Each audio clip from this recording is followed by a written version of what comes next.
Ang goal po nito, para alam ng lahat ang kahalagahan ng mga sineselebrate natin at hindi lang alam, so that people could also participate actively in every celebration.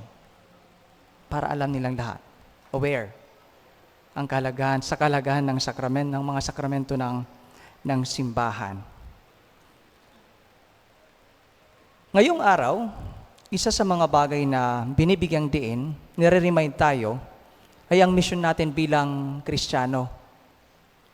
Mapapari ka man, laiko o relihiyoso, kahit anong katayuan natin sa buhay, iisa lang po ang misyon natin. Ano po iyon? Ipahayag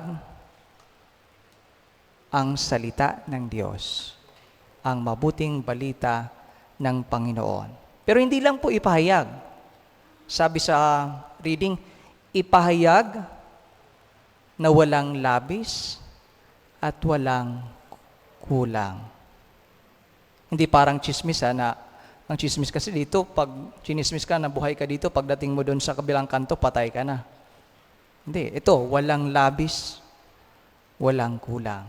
Kaya isang mahalagang bagay, ang pakikinig ng tama, attentively to the Word of God.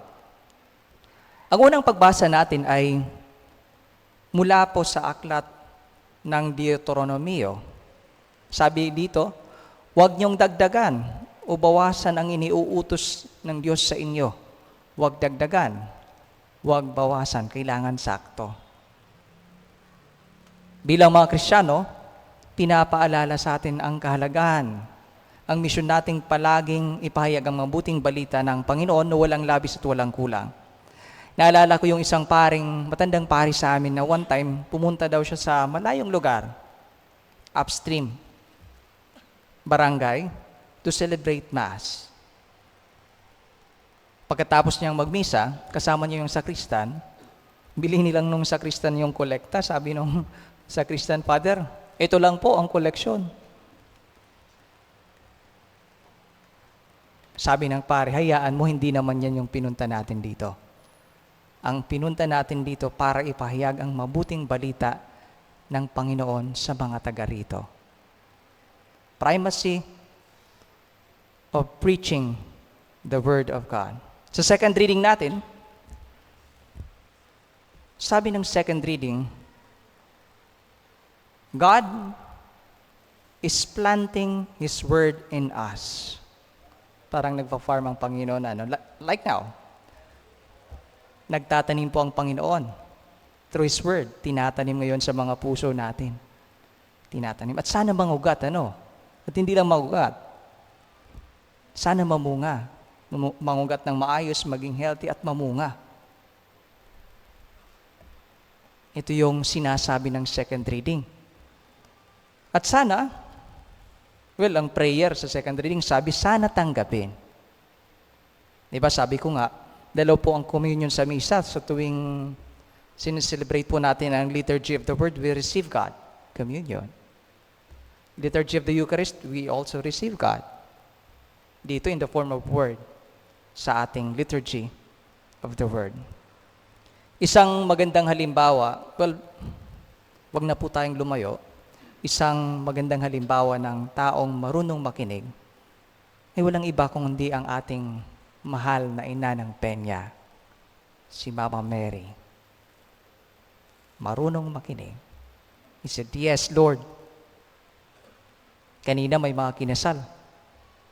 Marunong makinig. Yes, Lord. Tinanggap nila yung sakramento ng kasal.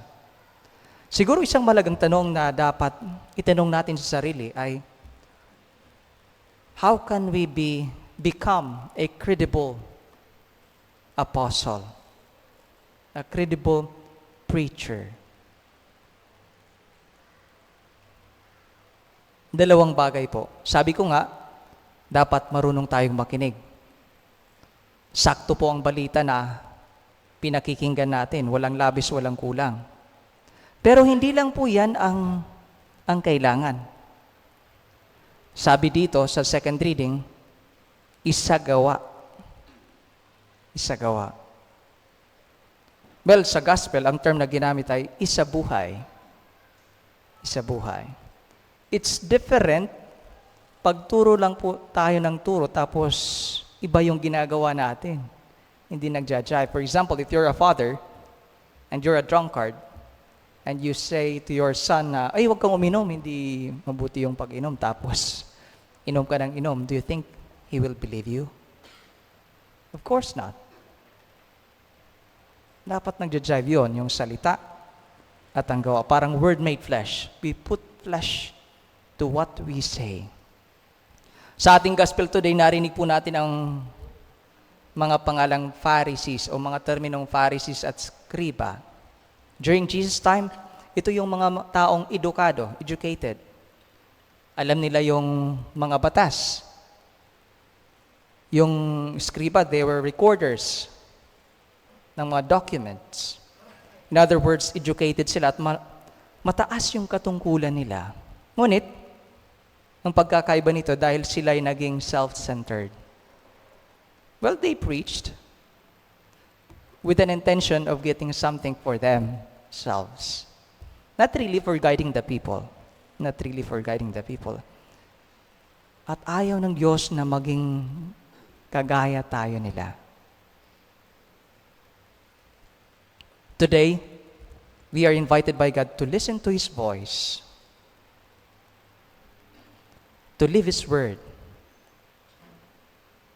And not only that, but also to communicate to others His message na walang labis at walang kulang.